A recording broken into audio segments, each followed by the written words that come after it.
So Western theater traditions, we're going to kind of breeze through it because some of it's stuff you already know, some of it's stuff that we already talked about. But I'm going to kind of just reiterate. So in the West, we kind of tie everything back to ancient Greece. That's the earliest that we've really found. We have found something else that was called the Abydos, Passion Play. And we had mentioned it before, but it took place in Egypt. And it was another, it's a play that came a little earlier than Greece. So we do talk about that as part of the origin too. But in Greek theater, 2,500 years ago, the 5th century BC, Athens was the political and cultural center of Western civilization. Organized theater, as we know it, began in Greece, and they had playwriting festivals, contests every year. They were presented and they lasted days, actually. The Greek playwrights are, let's see, I wanted to see, really, you don't need to know the Greek playwrights.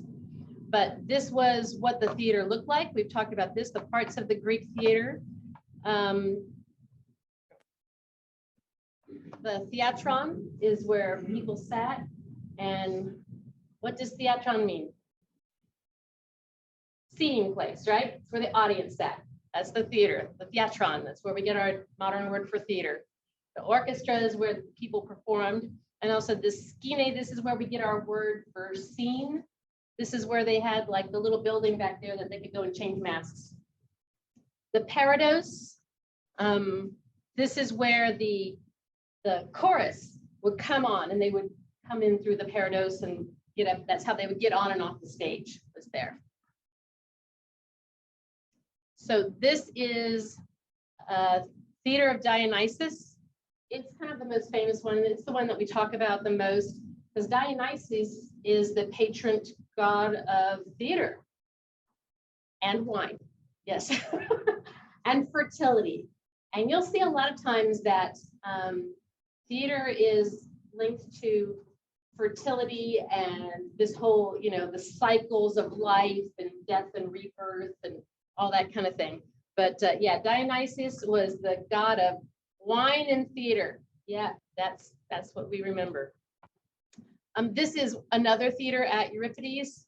That's actually one of my friends standing down there. He was the one who used to teach this class before, so this is one of his slides. He was at the theater and stuff. When I was showing this thing in a couple of classes, actually when I was showing it yesterday, I have one of the students who's from Jordan, and he said, we have a theater like that in Jordan. So they, you know, and another student last semester was from Croatia, and she goes, oh yeah, we have those. It's like, oh. So they were huge. They could sit like, you know, 15, 20,000 people. Well, then what happened was Rome got the idea that it was going to conquer the world, right? It was going to take over everything. And Greece was like small potatoes compared to the rest of the world. So it took over Greece. It liked some of the stuff that it saw in Greece. It liked the culture. It liked the theater. It liked, you know, a lot of the different things. And so they started doing Greek theater. And then they kind of changed it, but it was very similar. And new playwrights came out. But the Roman theater, you'll see, has a lot of ties to the Greek theater. Yes, here they got on a boat to Italy and went over there, and now they conquered. So this is what the Roman theater looks like. You'll see the similarities, right? It's outside. It seats a lot of people, except the skene is huge and it's kind of attached. So they could do balcony scenes. They could do a whole lot more with this on the inside. They also, fun fact, there are entrances here.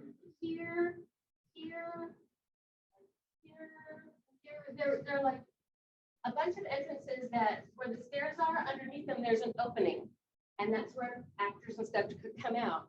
And they could all come out from all the different places and end up in the middle. And they call those passages the vomitoriums. Yeah, it was like they vomited the people out onto the stage. Yeah, fun fact, right? The vomitoriums. Yay, Rome. Okay. They stole most of the Greek theater practices. And spectacle and gore were very prevalent elements in Roman entertainment. If you went to go see a theater in Rome, a play in Rome, you would most likely see a musical. They were a lot more like American musicals than they were plays. So remember in Greek, they had a chorus, and the chorus sang. They did a lot of singing. So we don't really get that in translation because they didn't write down the music, but they did sing. And so there was always a flute player. And usually I've seen these like depicted on paintings and stuff. They usually have like 2 flute lines and they're playing and it looks almost like a bagpipe. So interesting. They changed the theater architecture by making it larger. Okay, they made that part of the theater larger. Okay, and then when the Roman Empire collapsed, Western civilization lost its centralized government and unifying culture, along with its respect for intellectual activities. So Rome tries to conquer the world comes back and says, no. That took, about 100 years or something, but, basically that happened. After that happened, we go into the Dark Ages. The Dark Ages were 1,000 years. Think about how long that is. 1,000 years where there was nothing that we can find that was written down. There were no new innovations in art, in machinery, in drama, in architecture. Everything kind of was just the same. There was still theater going on because I have to believe if you're an actor in your heart, you're going to find a way to act. Okay, so they would put together small troops and go around from town to town, but it wasn't documented and it wasn't in a big theater and it wasn't where everybody could see. So 1,000 years went by without any real prominent theater in the West. And then we see, and this was because theater was evil, theater was bad. Remember, this was the Roman who were taking it from the Greek, and they were all gods, so that was blasphemous. The Catholic Church came down and condemned it all. Basically, the Catholic Church kind of ruled at that point. If the Catholic Church decided this was, not right, then that didn't happen. I was watching a show called Medici. It was about like the some of the old popes during that time, and whoever it was in the town did something that made the Pope angry. And so the Pope stopped all services in that town. So they didn't have church. Nobody could receive communion. But worse than that, they believed that if your baby died, right, it went to limbo or it went to hell. It couldn't go to heaven without being baptized. So there were no baptisms. And so that freaked the people out, right? It's like, my baby's going to die, it's going to go to limbo, whatever. So it was a big deal. The Pope had a lot of power back then. And then all of a sudden, oh yeah, there we go. That's the burning of Rome. So, but the advent of the Christian era saw its return to the primitive state as the church banned its practice in the new period. So no more of these guys. No more togas. No more Greek gods. Okay. But then the church came back, and that's where we find theater again. So, fast forward 1,000 years. Okay, well, here this is. Theater was initially thought to be evil, and theater appeared as part of the worship service. And then we go into the mansion. What it was, there was a thing called the Quemquitoris trope. It was in Latin because all the masses were done in Latin then. And remember, at this time, everybody's Catholic. We haven't had the Protestant Reformation yet. So everybody's Catholic, and it's like 3 lines. There were 4 clergy. One of them was the angel, and 3 of them were the 3 women who came to Jesus's tomb and found it empty. Okay, and the women come up, and the angel says, "Whom do you seek?" in Latin, and they say, "Jesus of Nazareth. We've come to anoint him for burial." And he says, "He has risen. Go and tell the world." That was it. But people loved it. Other people, because seeing a reenactment, just made it more popular, made it more real than just listening to them read in Latin. which they couldn't understand, right? Or even telling the story. So it got very popular. So that's like liturgical theater. And then the liturgy, believe it or not, churches are big, but they were not big enough that everybody wanted to see it. So then they moved it outside. And then the Pope said, no, no more clergy are going to do it. So it was done by regular people, but it was all biblical. And they did something, it's called a cycle, and they did it on mansions. And a mansion is what we would call a float. Okay, it was on wheels, it was on a cart, it was pulled by horses or whatever, but it was the equivalent to our floats when we go to the Battle Flowers parade. So they would come out with this cart, and they would have, each cart would have a play going on. The people on each cart did a play. There was one for the story of Adam and Eve. There was one for Noah and the Ark. There was one for, I'm just trying to think, all the different things that happened in the Bible. There was a mansion for it. And one of them was hell, and everybody really wanted to do that one because they got to dress like demons and dance around. And they had what was called a hell mouth. So they'd take this whole wagon and they'd make it look like a giant head. You were going into the mouth of hell. Very popular. Okay, so, but these were all, again, you can picture these, one float after the other. And either the people went from float to float to float watching it, or they moved. We're not sure. I seem to think that people probably went from float to float to float, because having all that stuff move every time, you have to pack it up, pull it out, pack it up, pull it out. Probably not. I read somewhere that the person that did the Noah play, they rigged it so that it would rain for 5 full minutes while they were on stage. That's a lot of water to be toting around on a cart. So, but all the plays dealt with biblical stories and moral lessons. So theater grew, went outside the church. The trade guilds would present the plays. So the shipwrights were the ones that built the ship, for Noah's Ark.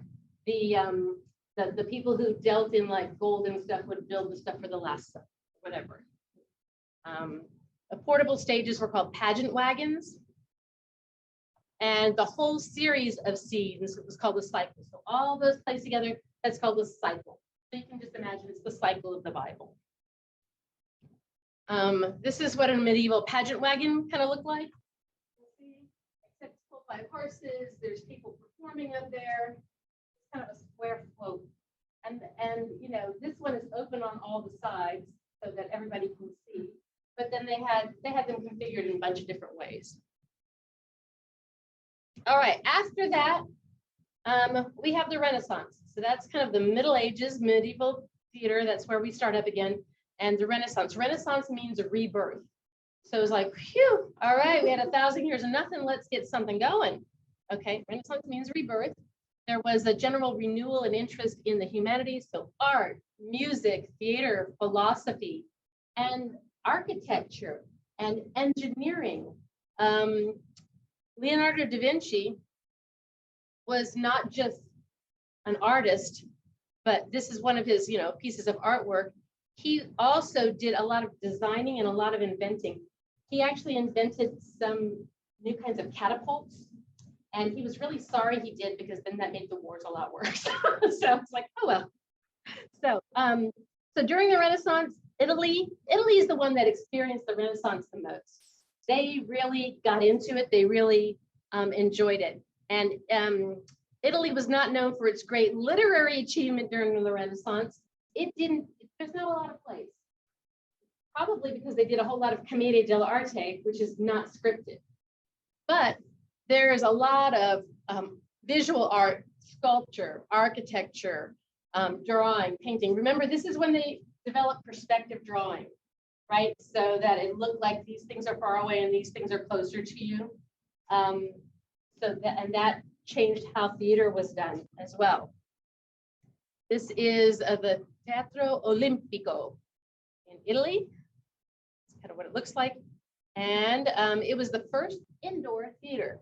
So remember before this, In Rome, everybody's outside, and in Greece, everybody's outside. This is the first one they put a roof on. Okay, so the first indoor theater. And it was designed by Palladio. We still know who the designer is. And it utilized the concept of forced perspective. So again, this is what it looks like if you look through that arch. Those things look really far away. These things look closer. And it's just probably about, 10 feet or something. That's the way that it's drawn. They utilize the forced perspective. This is another different formation. This is kind of like how the court,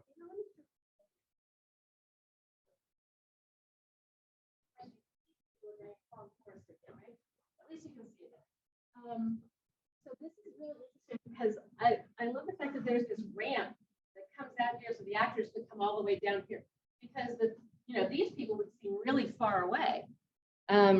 So it's really interesting because it does have the proscenium, but so it's more like a thrust, right? So that because they could come out here. That's the Teatro Farnese. It was built in 1618, and it's the earliest existing proscenium arch where you actually see the proscenium arch there. Okay, Commedia dell'arte. We talked about this once before. This was the common people's theater. And remember I told you they had troops that went around?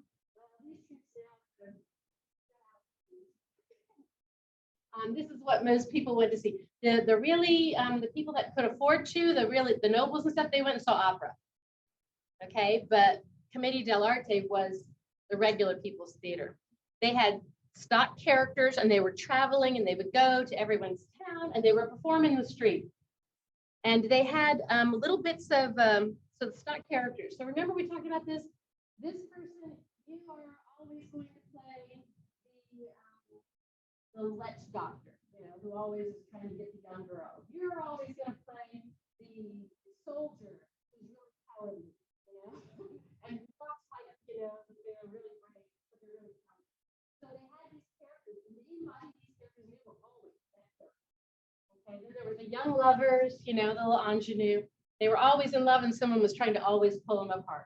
So the plots of the story were very kind of vague, and you kind of they had little bits of storyline called lazzi. And this is actually where the word lazy comes from, okay? But the lazzi were like, that's it. It's like, we get together and we go, okay, where this coming out? So first we're going to do with the young lovers come out, and then Roland is going to come in and say that he wants the young girl for himself, and then the fools are going to slip and fall, and we're going to do that bit. And that's how they would put it all together. They sewed them all together. And it influenced many playwrights for centuries to come, and this can still be seen. And the masks are still produced, like mass produced. One of my son's friends went to Italy and brought him back one of the masks. So that was really cool. They have more than, I think they have like 7 or 8 stock characters so that they can make the different parts of the stories, be different, but it's still, who that character is when they come out. In Spain, so that was going on in Italy. In Spain, however, Mr. Lope de Vega was really busy, okay? There were 30,000 plays written by 1700. He wrote about 500 of them, plus a lot of other works, poetry and, books and things like that. So that's the written stuff that we have. It's in Spain. A lot of it, their plays, they tended to obsess about honor. Okay, so Spain was Catholic. This is, remember, everybody was Catholic, right? So the rest of the world started having the Protestant Reformation, which is basically, well, King Henry was really the first one. King Henry VIII, his wife wasn't giving him a boy child. So the church wouldn't let him get divorced. So he had her head cut off. Okay, because you can't get divorced. I got to get another wife. Let's just kill that one. Whatever. Yeah, because that was a lot better than divorce. Just want to let you know, people go to extremes sometimes. There's actually a musical called Six. It's about Henry VIII's 6 wives. And the one that survived, I think she just kind of stayed hidden and outlived him. But in Spain, it was very, these are the rules. All the plays had moral endings, and you wanted to please everybody and not take the bad roads. Spain became exclusively Catholic, almost exclusively Catholic, while the rest of Europe struggled with religious wars. All right, pop on over to England. What's going on in England? England, that was weird. They are the primary contributor to the literature that we have because it's in English. All right, we have Lope de Vega stuff, but it's always a translation, right? So this was the time of Shakespeare, Marlowe, and Webster, and Ben Jonson. These are all playwrights at the time. So Christopher Marlowe, I think I may have mentioned him to you before. Christopher Marlowe was actually the one that came up with iambic pentameter. So iambic pentameter is when it goes da da da da da da da da da. To be or not to be, that is the question. Okay. But soft, but light through yonder window breaks. And it's Dr. Seuss, but one more, right? I do not like green eggs and ham. I do not like potato in my hand. Okay, so it's that sing-songiness. Christopher Marlowe is the one that came up with it. And the reason there are not more plays by Christopher Marlowe is that he died in a bar brawl when he was 27 years old. Yeah, what a way to go. So I don't know if he started it or not. I don't know. But other people really liked it. And some of the people that liked it the most were actors. I told you why. It helps them remember their lines, right? Because if you sing something, you're much likely to remember. That's why they have that song about the periodic table. Y'all know that? Y'all haven't taken chemistry yet, right? You have? The song about the periodic table? This is the periodic table, no, that's the table. No? Look it up. It helps you remember it. My kids could sing it and they knew the periodic table. I'd never learned the periodic table until that song came out. I was like, wow. But it's how you remember things. So when they were trying to memorize, now they don't say their lines like that, right? They don't say the soft with light through yonder window breaks. They say it normal, but they could memorize it. They could memorize it better. And they also knew when they were messing up. They couldn't, it's like, oh, there's another beat. There's something that goes there. And so Shakespeare picked up on it, and Shakespeare is considered by many to be the greatest playwright ever. Shakespeare came up with words that weren't words. The only one I can remember right now is eyeball. Eyeball did not exist as a word before Shakespeare wrote it. People talked about your eye, but nobody said eyeball. Huh?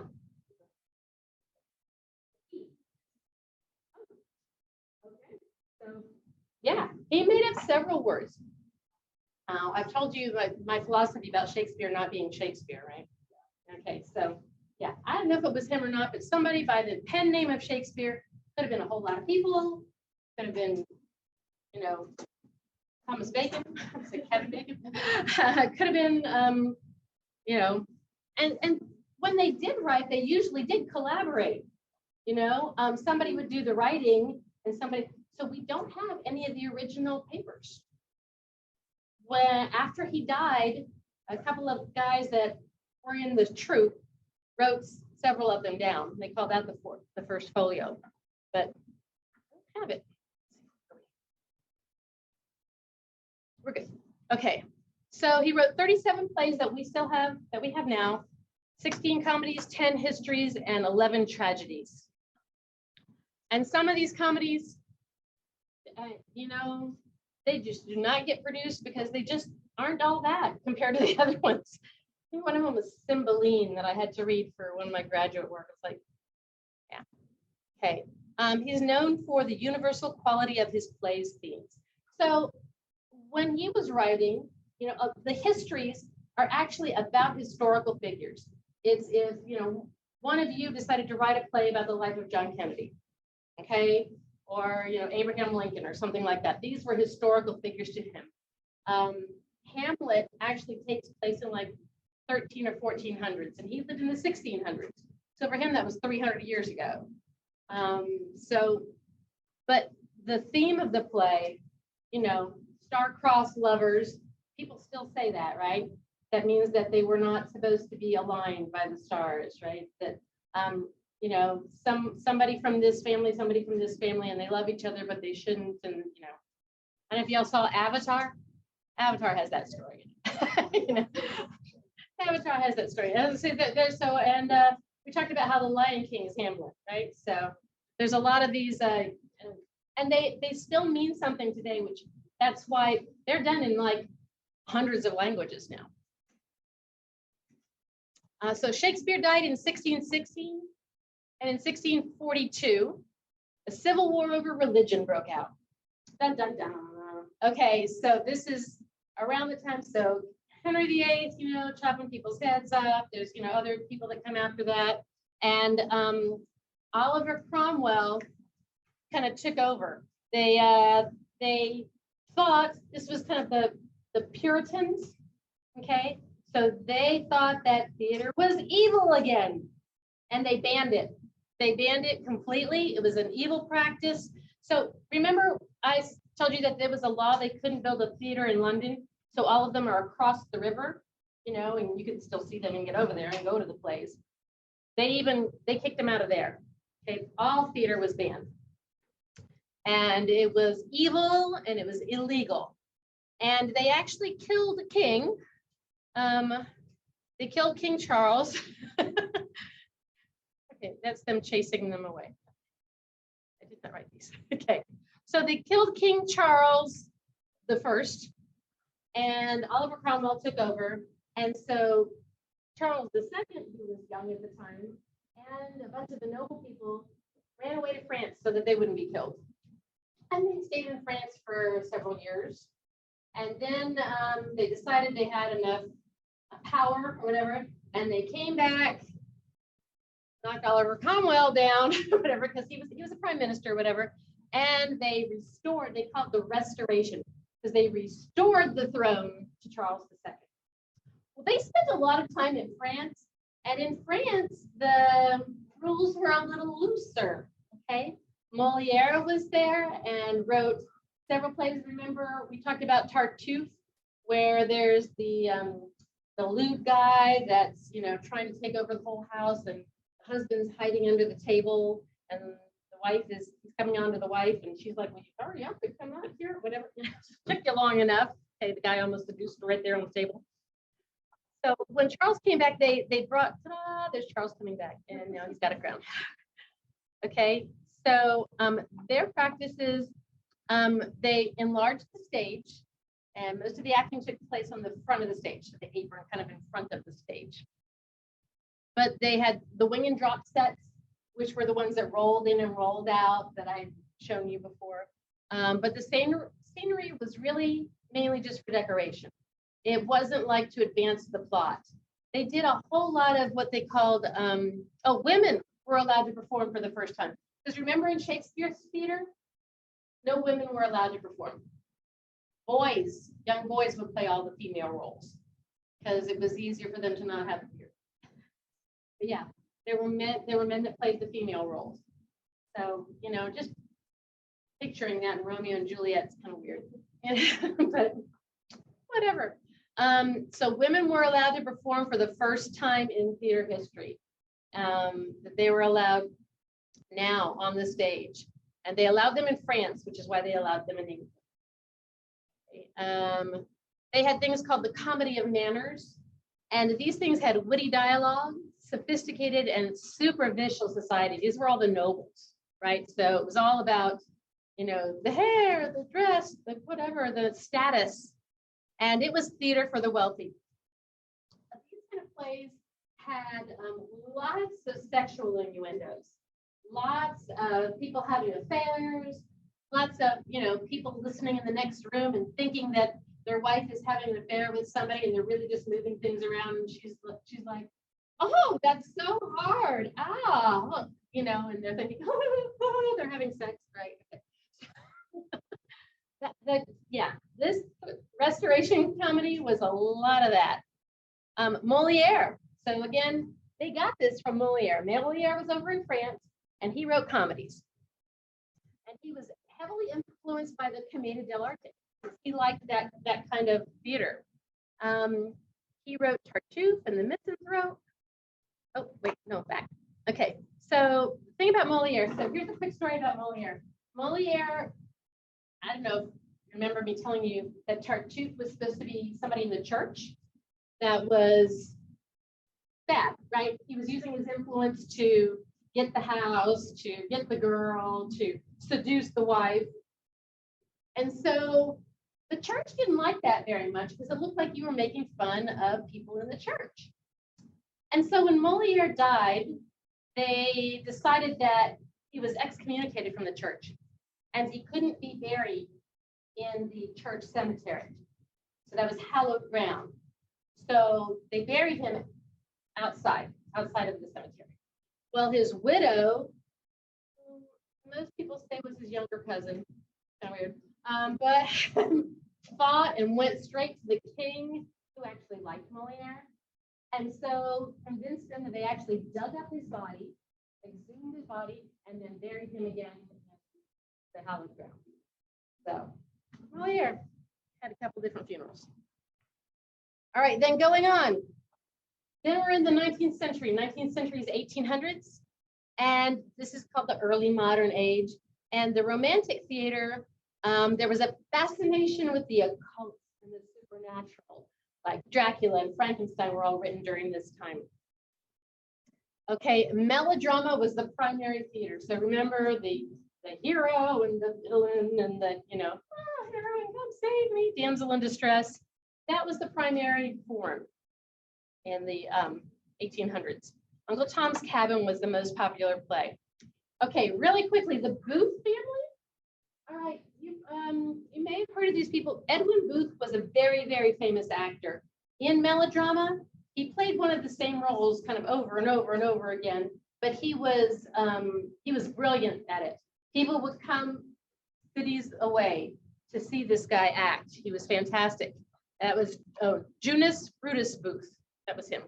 His sons, Edwin Booth. Yeah, okay. Edwin Booth is the most famous American actor. So the dad was an actor. Edwin Booth was the most famous American actor. Then there's Junius Booth, the junior, I guess. And then there's John Wilkes Booth, who assassinated Lincoln. Yeah, what a family. The most famous American actor in the world and the one that killed the president. So it dawned on me, I don't know, a couple of years ago, I was like, oh, duh, John Wilkes Booth was an actor. That's why he was in the theater. Okay, Lincoln was in the theater watching a play when he was killed. Okay, but that's how John Wilkes Booth, nobody would have questioned him being there. Even with a gun, it was a prop, Nobody would have questioned that at all because he was an actor in that whole genre. Okay,